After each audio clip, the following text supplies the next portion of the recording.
بسم اللہ الرحمن الرحیم۔ السلام علیکم۔ تباہ شدہ قوموں کی داستان۔ نوع انسانی کی تاریخ اٹھا کر دیکھیے تو معلوم ہوگا کہ وہ قومیں جو دنیا کو محض تماشا گاہ، محض نفع و لذت کی جگہ یا صرف جسمانی ضروریات پوری کرنے والی مشین سمجھتی رہیں اور انبیاء کی بتائی ہوئی حقیقت سے منہ موڑ کر باطل نظریات کے پیچھے چلتی رہیں، وہ بالآخر اپنے انجام کو پہنچ گئیں۔ آثار قدیمہ کا مشاہدہ ہمیں بتاتا ہے کہ جن اقوام پر عذاب آیا اور جو صفحہ ہستی سے مٹ گئیں، ان کی واقعات ہمارے سامنے عبرت کے لیے موجود ہیں، مگر افسوس کہ ان آثار سے اکثر لوگوں نے کوئی سبق حاصل نہ کیا۔ یہی فرق ہے آخرت پر ایمان رکھنے والے اور اس کے منکر کے درمیان۔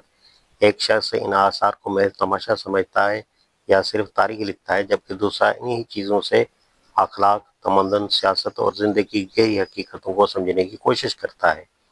جتنے بھی انبیاء علیہ السلام انسانوں کی اصلاح کے لیے اٹھائے گئے، وہ سب اپنی ہی قوموں میں سے تھے۔ ابراہیم، نوح اور دیگر انبیاء اپنی ہی بستیوں کے لوگ تھے۔ تم خود ہی دیکھ لو کہ جن قوموں نے ان کی اصلاحی باتوں کو قبول نہ کیا اور اپنی بے بنیاد خیالات اور بے لگام خواہشات کے پیچھے چلتی رہیں، ان کا انجام کیا ہوا۔ تم بھی اپنے تجارتی سفروں میں قوم عاد، سمود، مدین اور قوم لوط کے تباہ شدہ علاقوں سے گزرتے رہے ہو۔ کیا تمہیں ان کے کھنڈرات سے کوئی سبق نہیں ملا؟ دنیا میں ان کا جو انجام ہم نے دیکھا، وہی اس بات کی خبر دیتا ہے کہ آخرت میں ان کا انجام اس سے بھی بدتر ہوگا، اور جن لوگوں نے اپنی اصلاح کی وہ نہ صرف دنیا میں کامیاب رہے بلکہ آخرت میں بھی ان کا انجام ان سے کہیں بہتر ہوگا۔ تاریخ اس حقیقت کی گواہ ہے کہ جن قوموں نے توحید، رسالت اور آخرت کا انکار کیا، وہ بالآخر تباہ ہو کر رہیں۔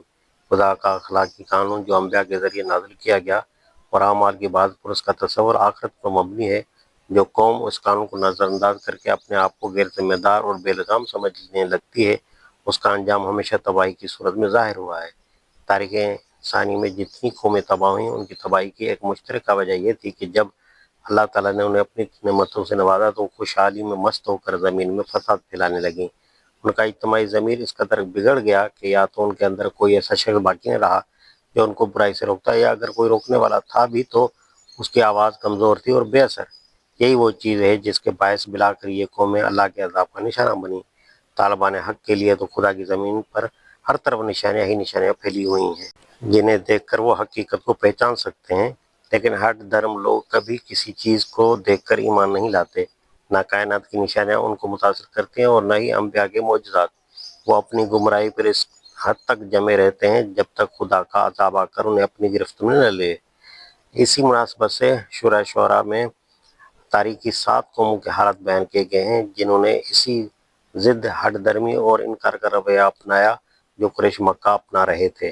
اس تاریخی بیان کے ضمن میں چند اہم نکات ذہن نشین کرائے گئے ہیں۔ اول، نشانیاں 2 قسم کی ہوتی ہیں۔ ایک وہ جو کائنات میں ہر طرف پھیلی ہوئی ہے، جنہیں دیکھ کر ہر صاحب عقل انسان یہ جان سکتا ہے کہ نبی جن باتوں کی طرف بلا رہا ہے وہ حق پر مبنی ہیں۔ اور دوسری قسم کی وہ نشانیاں ہیں جو فرعون، عاد، سمود، قوم لوط اور دیگر اقوام نے خود اپنی آنکھوں سے دیکھیں۔ دوم، ہر زمانے کے کفار کا طرز عمل یکساں رہا ہے۔ ان کے اعتراضات، انکار کے بہانے اور انجام ایک جیسے ہی رہے ہیں۔ اس کے برعکس تمام انبیاء کی تعلیم، ان کی سیرت و اخلاق اور اپنے مخالفین کے ساتھ ان کے حسن سلوک اور نرم رویے کا انداز ہمیشہ یکساں رہا ہے۔ ان تمام باتوں میں اللہ کی رحمت کا رنگ بھی یکساں تھا۔ یہ سب کچھ تاریخی ریکارڈ میں محفوظ ہے۔ گزشتہ قوموں کو بھی ان کے وقت میں مہلت دی گئی، مگر وہ علم و فن، تمدن و طاقت کی روش پر چل کر گمراہی میں مبتلا ہو گئیں۔ ان کے پاس انبیاء کی رہنمائی موجود تھی، مگر انہوں نے ان کی بات نہ مانی، جس کے نتیجے میں وہ امتحان میں ناکام ہو کر میدان سے نکال دی گئیں۔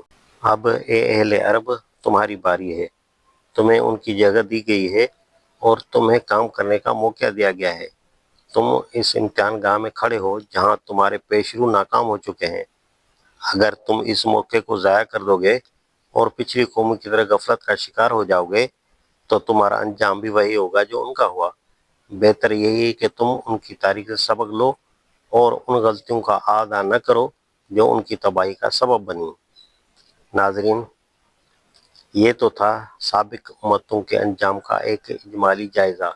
انشاءاللہ آنے والی ویڈیوز میں ہم قوم نوح، عاد، سمود، مدین، فرعون اور دیگر قوموں کی تباہی کی تفصیل بیان کریں گے۔ ہمارے ساتھ رہیے اور عبرت و ہدایت کے ان تاریخی اسباق سے فائدہ اٹھائیے۔